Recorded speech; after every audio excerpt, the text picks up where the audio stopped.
अदानी सबसे बड़ा बुरा सपना बन चुका है चाइना के लिए? जानेंगे ऐसा क्यों कहा जा रहा है। तो वहीं दूसरी तरफ वेनेजुएला और सूडान ने भारत को क्या ऑफर किया है और क्या भारत के लिए ये बहुत रिस्की हो सकता है। जियोपॉलिटिक्स में बहुत कुछ चल रहा है, हमेशा की तरह जानने को मिलेगा बहुत कुछ। आइए जानते हैं इन खबरों को विस्तार से। भारतीय उद्योगपति गौतम अदानी का अपने कारोबार को दुनिया भर में फैलाने का इरादा है। इसी दिशा में आगे बढ़ते हुए वियतनाम में आधुनिक बंदरगाह तैयार करने की योजना बना रहे हैं। Adani ports and special economic zone limited की ओर से शुरू की गई इस परियोजना को वियतनामी सरकार से दा नांग में ग्रीनफील्ड डेवलपमेंट के लिए सैद्धांतिक मंजूरी मिल गई है। ये जानकारी कंपनी के एमडी करण अडानी ने दी है। ब्लूमबर्ग की रिपोर्ट के मुताबिक यह प्रोजेक्ट अभी शुरुआती दौर में है। इसमें अलग अलग प्रकार के कार्गो को संभालने के लिए कंटेनर टर्मिनल और मल्टीपर्पस बर्थ होंगे। निवेश का विवरण अभी तक तय नहीं किया गया है। यह अदानी समूह का चौथा अंतर्राष्ट्रीय बंदरगाह होगा। इससे पहले के समूह में हाइफाई,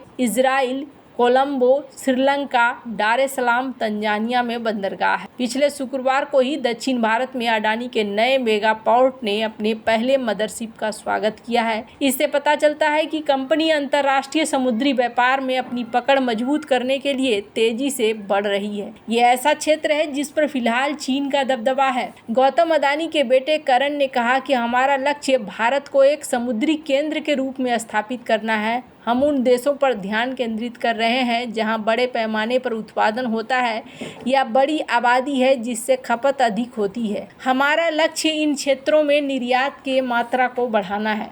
भारत की सबसे बड़ी पोर्ट ऑपरेटर होने के नाते अदानी पोर्ट्स को फिलहाल अपने कुल कारोबार का लगभग 5% अंतर्राष्ट्रीय गतिविधियों से प्राप्त होता है। कंपनी का लक्ष्य है कि 2030 तक इस आंकड़े को दोगुना करके 10% पहुंचाया जाए। कंपनी मध्य पूर्व, दक्षिण पूर्व एशिया, पूर्व Africa, Bangladesh, Sri Lanka, Maldives, Vietnam, Cambodia में अवसर तलाश रही है। ये वो क्षेत्र हैं जो भारत के व्यापार के लिहाज से भी बेहद महत्वपूर्ण है। अदानी दक्षिण भारत के विजिज्म बंदरगाह में भी अपना निवेश बढ़ा रहे हैं। उन्होंने इसके विस्तार और दुनिया के कुछ सबसे बड़े जहाज़ों को आकर्षित करने के लिए $2.4 अरब का निवेश का वादा किया है। करण ने इससे पहले एक प्रेस कॉन्फ्रेंस में कहा था कि उनकी योजना 2028 तक विजिज्म अंतर्राष्ट्रीय ट्रांसशिपमेंट टर्मिनल में 2.5 अरब का निवेश करने की है। उनका लक्ष्य बंदरगाह की क्षमता को 5 गुना बढ़ाकर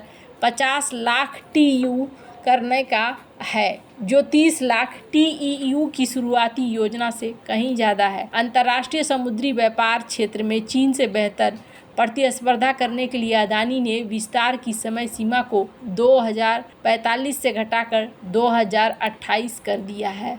अदानी समूह 20,000 करोड़ रुपए इसके लिए खर्च कर रहा है। इन्होंने दुगना कर दिया है, $2.5 अरब। इसका लक्ष्य है कि पोर्ट का विस्तार तेजी से हो, दुनिया के सबसे बड़े जहाज वहां आ सके। Adani ports and special economic zone limited के एमडी का ये कहना है कि हम बहुत तेजी से आगे बढ़ना चाह रहे हैं।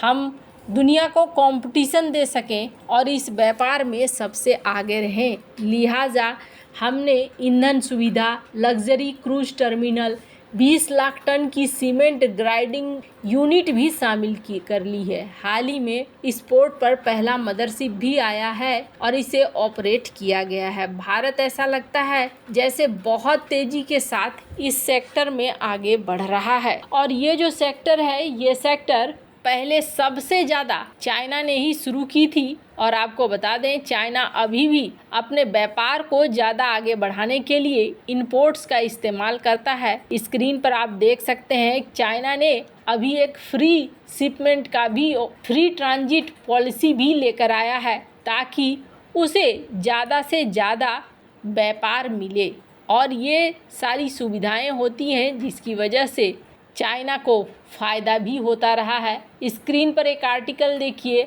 पोर्ट इकोनॉमी से चाइना के सी पोर्ट सिटी को करीब $869 बिलियन का फ़ायदा हुआ है। यहाँ पर बसे तक को फ़ायदा होता है। यहाँ के आसपास एक इकोनॉमी डेवलप हो जाती है और ये इकोनॉमी उन्हें फ़ायदा पहुँचाती है।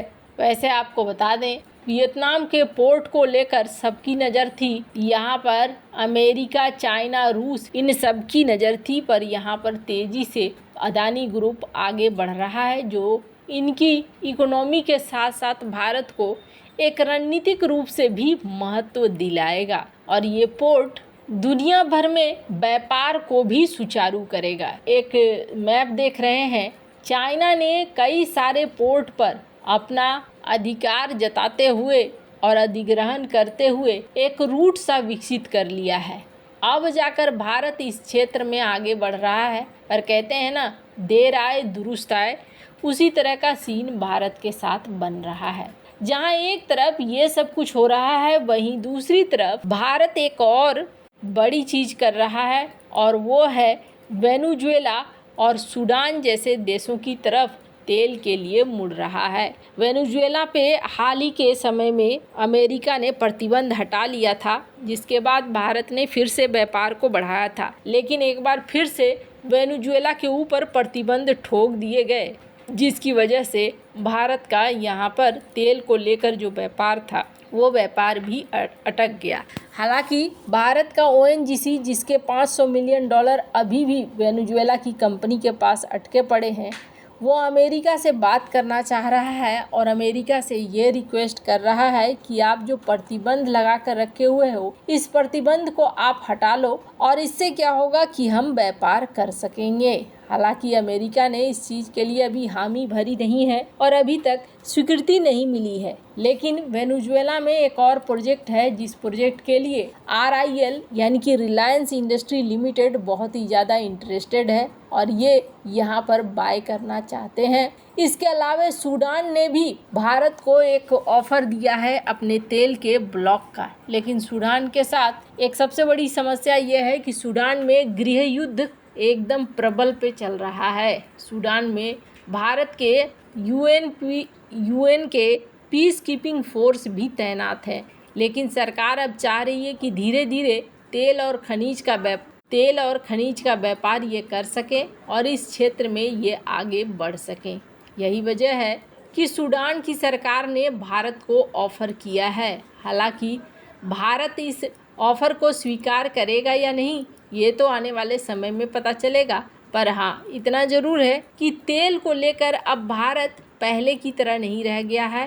भारत अपने हर संभावित लक्ष्य पे पहुंचना चाह रहा है और उसे एक्सेस करना चाह रहा है। वैसे किसी एक पर निर्भरता कभी भी सही नहीं होती है। भारत जो कर रहा है उससे भारत को वेनेजुएला से सस्ते तेल मिलने के आसार भी बढ़ जाएंगे।